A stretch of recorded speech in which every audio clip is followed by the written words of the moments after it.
다 함께 찬양 드리겠습니다.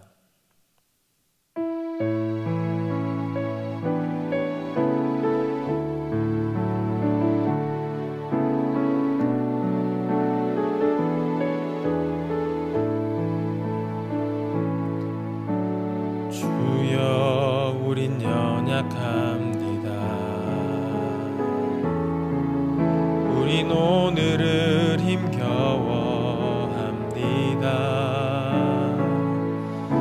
뜻 이루며 살기엔 부족합니다. 우린 연약합니다. 주여 우린 넘어집니다. 오늘 하루 또 실수합니다. 주의 긍휼을 구하는 죄인입니다. 우린 주만 바라봅니다. 한없는 주님의 은혜 온 세상 위에 넘칩니다.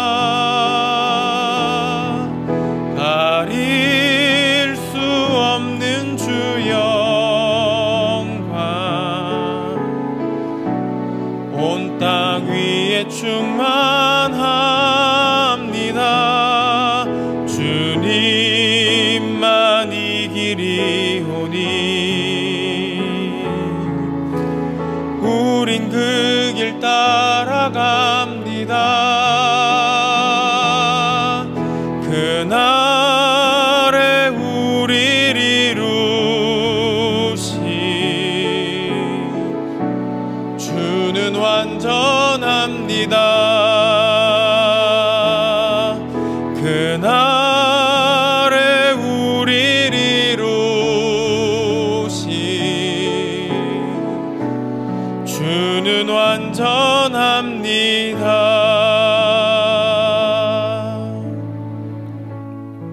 이 시간 기도 제목을 보시면서 합심기도 하겠습니다. 하나님을 주인으로 모시고 섬기는 해를 맞아 내가 내 인생의 주인 되었던 모든 것을 회개하며 주인 삼았던 모든 것을 내려놓고 하나님을 나의 진짜 주인으로 모시고 살아가게 하소서. 그리고 내 인생의 참 주인이신 하나님께 모든 것을 맡기고 순종할 때 책임져 주시고 보호하시며 인도하시는 은혜를 누리며 살게 하소서.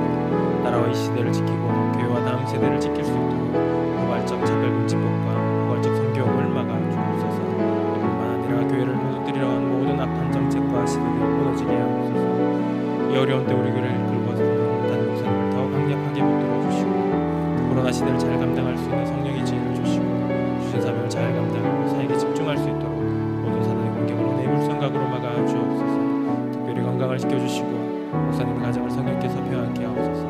담임 목사님께 넘치는 영광과 강력한 영권을 부어주셔서 시대적 사명을 힘있게 감당하게 하시고 다음 세대를 세우는 일과 복음 통일과 열방 선교를 잘 감당할 수 있게 하옵소서. 하나님을 주인으로 모시고 섬기는 해를 맞아 내가 내 인생의 주인 되었던 것을 회개하며 주인 삼았던 모든 것을 내려놓고 하나님을 나의 진짜 주인으로 모시고 살아가게 하소서. 그리고 내 인생의 참 주인이신 하나님께 모든 것을 맡기고 순종할 때 책임져 주시고 보호하시며 인도하시는 은혜를 누리며 살게 하소서. 나라와 이 시대를 지키고 교회 다음 세대를 지킬 수 있도록 포괄적 차별금지법과 포괄적 성교육을 막아 주옵소서. 이뿐만 아니라 교회를 무너뜨리려고 하는 모든 악한 정책과 시도들이 무너지게 하옵소서. 이 어려운 때에 우리 교회를 이끌어 가시는 담임 목사님을 더 강력하게 붙들어 주시고 코로나 시대를 잘 감당할 수 있는 성령의 지혜를 주시고 주신 사명을 잘 감당하고 사역에 집중할 수 있도록 모든 사단의 공격을 은혜의 불성각으로 막아 주옵소서. 특별히 건강을 지켜주시고 목사님의 가정을 성령께서 평안케 하옵소서. 담임 목사님께 넘치는 영감과 강력한 영권을 부어주셔서 시대적 사명을 힘있게 감당하게 하시고 다음 세대를 세우는 일과 복음 통일과 열방 선교를 잘 감당할 수 있게 하옵소서. 오늘 이 시간 말씀을 통해 하나님과 복음을 더 깊이 알아가는 은혜를 주옵소서. 예수님의 이름으로 기도합니다. 아멘. 오늘 우리에게 주시는 하나님의 말씀은 스바냐 2장 1절에서 3절 말씀입니다. 구약성경 1307면입니다. 구약성경 1307면 스바냐 2장 1절에서 3절 말씀입니다. 우리 함께 교독하겠습니다. 1절입니다. 수치를 모르는 백성아 모일지어다 모일지어다. 명령이 시작되기 전 광음이 겨같이 날아 지나가기 전 여호와의 진노가 너희에게 임하기 전 여호와의 분노의 날이 너희에게 이르기 전에 그리할지어다. 함께 읽겠습니다. 여호와의 규례를 지키는 세상의 모든 겸손한 자들아 너희는 여호와를 찾으며 공의와 겸손을 구하라. 너희가 혹시 여호와의 분노의 날에 숨김을 얻으리라. 아멘. 우리가 읽고 보고 있는 이 스바냐 말씀은 남유다 말기 요시야 왕 시대에 활동했던 스바냐 선지자의 메시지를 요약해 놓은 책입니다. 스바냐서는 구성상 심판, 희망 메시지를 반복해서 이야기합니다.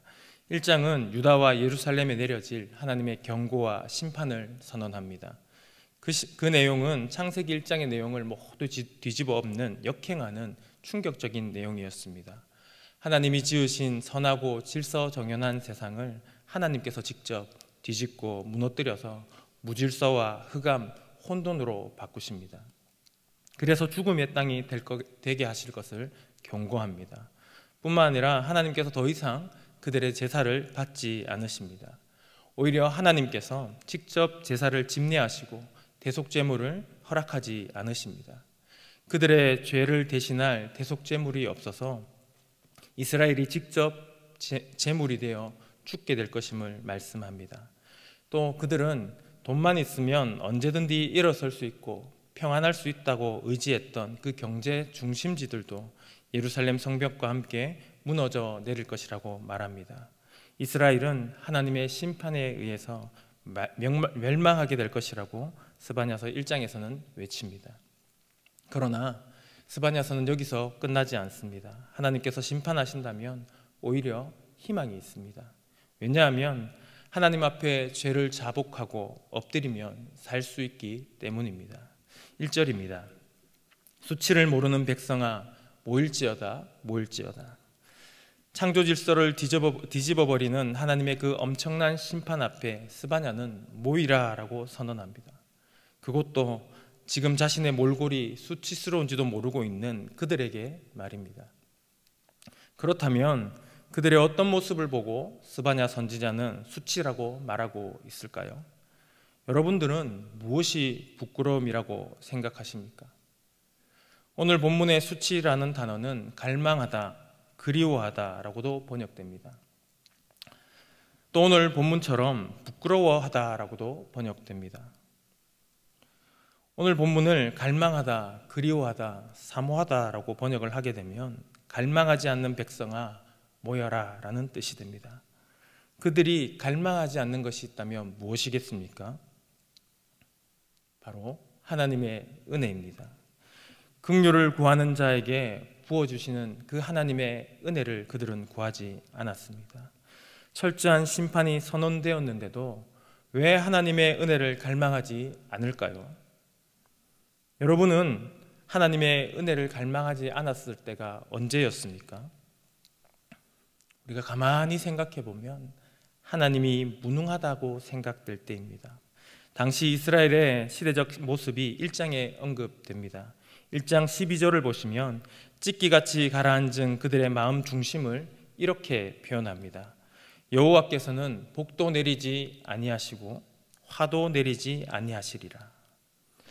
교회는 심약한 사람들이 마음의 안정을 위해서 다니는 곳이지, 내가 마음의 안정이 필요해서 교회를 다니고는 있지만 과연 하나님이 있을까? 내 삶에 하나님은 아무런 힘이 없어, 복도 화도 내리지 않아 라는 생각이 마음 깊이 있지 않습니까? 당시 이스라엘 사람들의 마음이 그러했습니다.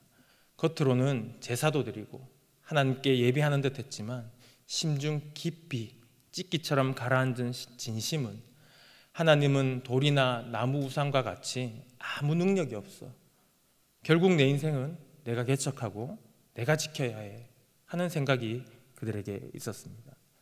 이런 사람들을 스바냐는 수치를 모르는 백성이라고 부르고 있습니다. 전능하신 하나님의 살아계심을 인정하지 않고 그분의 은혜를 갈망하지 않기 때문입니다. 하나님은 심판도 회복도 일으킬 수 없다라고 믿기 때문입니다.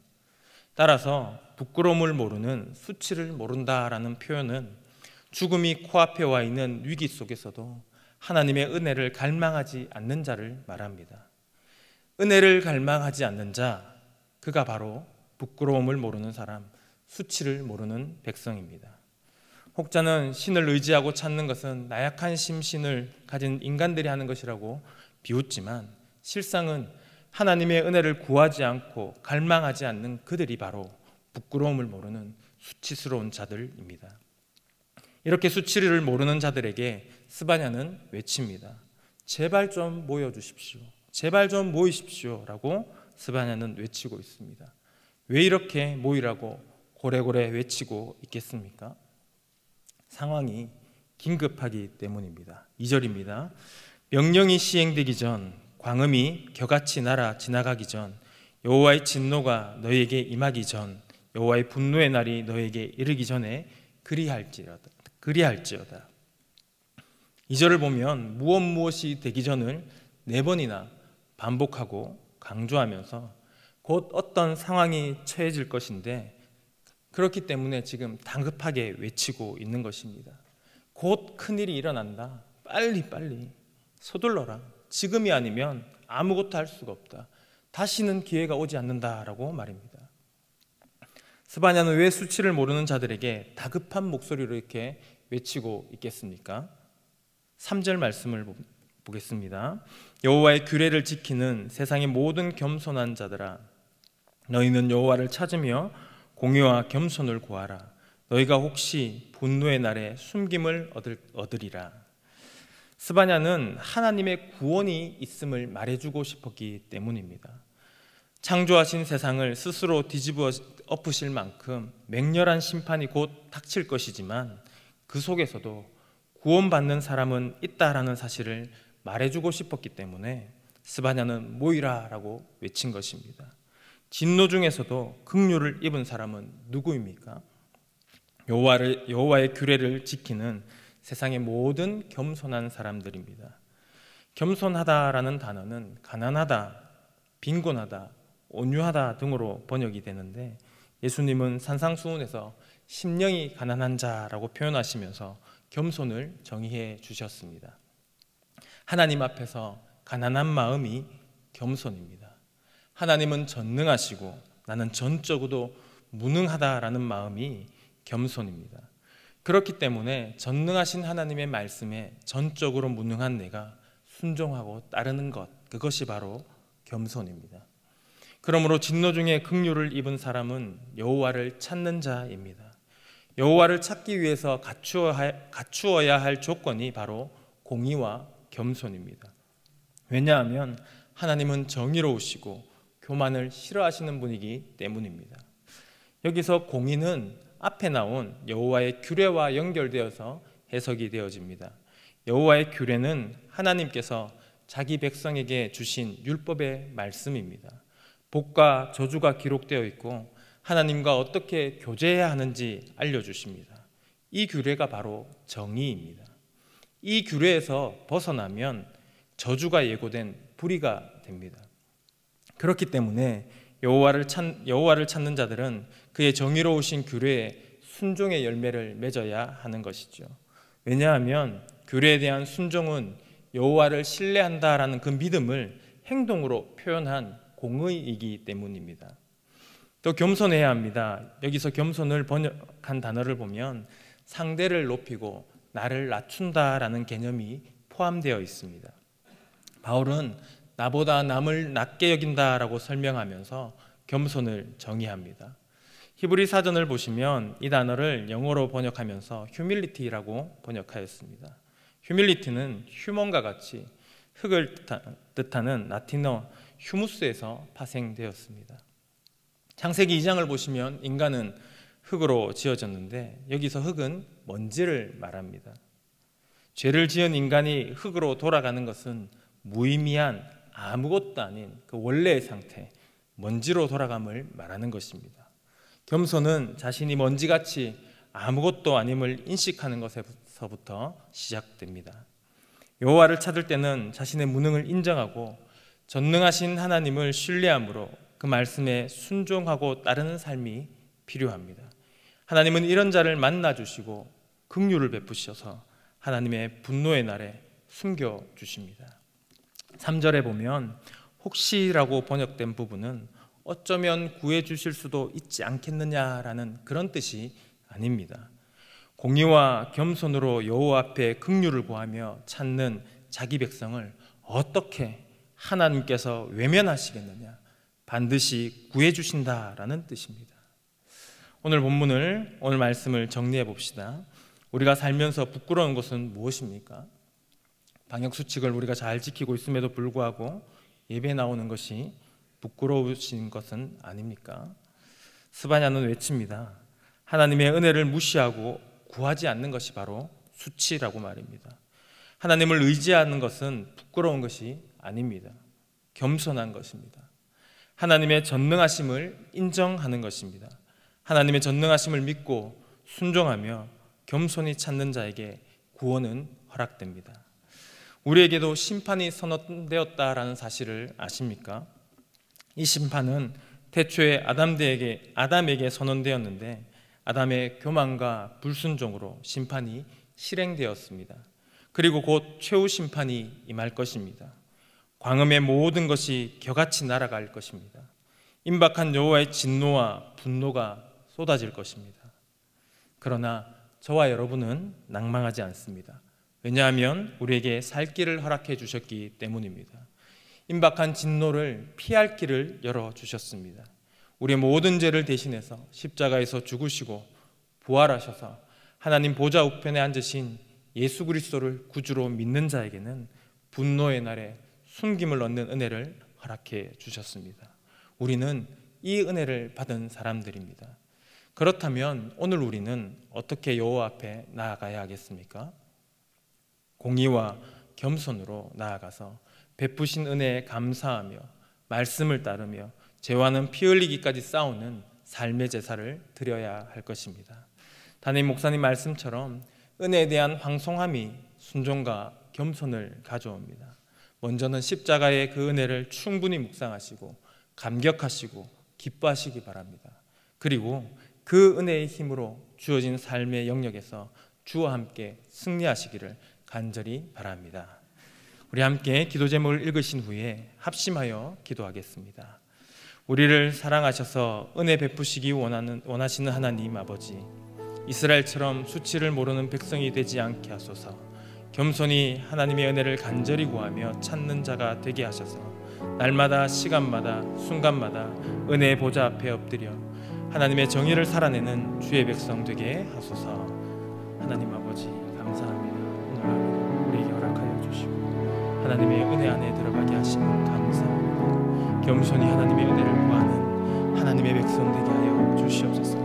하나님의 은혜를 구하지 않는 수치스러운 자가 아니라 하나님의 은혜를 날마다 시간마다 순간마다 구하며 은혜의 보좌 앞에 엎드리는 하나님의 사람, 겸손의 사람이 되게 하여 주시옵소서. 이 하루도 하나님 앞에서 정의를 살아내는 하나님의 공의를 살아내는 귀한 하루가 될 수 있도록 하나님 은혜를 베풀어 주시옵소서. 사랑과 공의의 하나님 아버지, 하나님의 은혜를 구하지 않는 수치스러운 삶이 아닌 하나님의 은혜의 보좌 앞에 날마다 시간마다 순간마다 엎드리는 겸손의 사람 되게 하소서.